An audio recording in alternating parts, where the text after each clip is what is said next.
અત્યારે જે ખેડૂતોને આમંત્રણ દેવા આવ્યા છે કેવા અનુભવમાં જાણવા મળે છે વીજપોલ કંપની?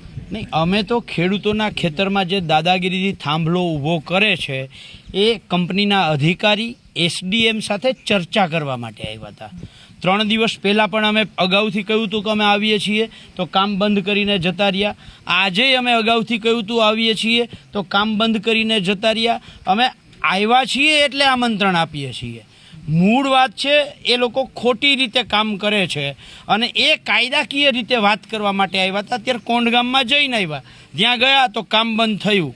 4 દિવસ પહેલાં અહીંયા જેતપરમાં ગયા હતા, કાયદા વિરુદ્ધ કામ હતું, બંધ કરાવડાવ્યું. એટલે જ્યાં જ્યાં કાયદા વિરુદ્ધ કામ થાય છે અમને ખબર પડે છે, અમે ત્યાં પહોંચીએ છીએ અને કામ બંધ કરાવડાવીએ છીએ. અને એટલા માટે પહેલાં લીગલી વાત કરો, બરાબર છે. એક બાજુ એમ કહે છે કામ બધું કાયદા મુજબ થાય છે અને બીજી બાજુ તમામ કાયદાઓને નેવે મૂકી દેવામાં આવે છે. 1885નો ટેલિગ્રાફ એક્ટ, 2003નો ઇલેક્ટ્રિસિટી એક્ટ અને 2013નો જમીન સંપાદનના કાયદા ઉપર આ લોકો બુલડોઝર ફેરવે છે.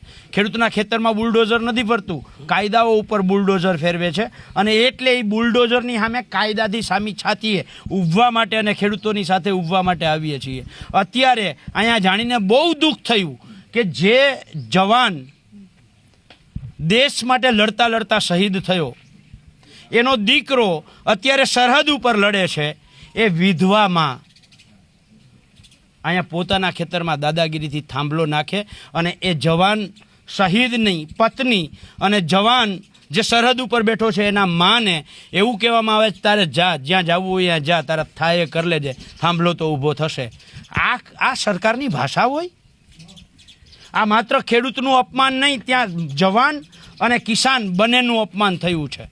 એટલે ગુજરાતના ખેડૂતોને આહવાન કરું છું, 15 જૂને ગાંધીનગર પહોંચો. હવે તો એક જ ધૂન, 15 જૂન.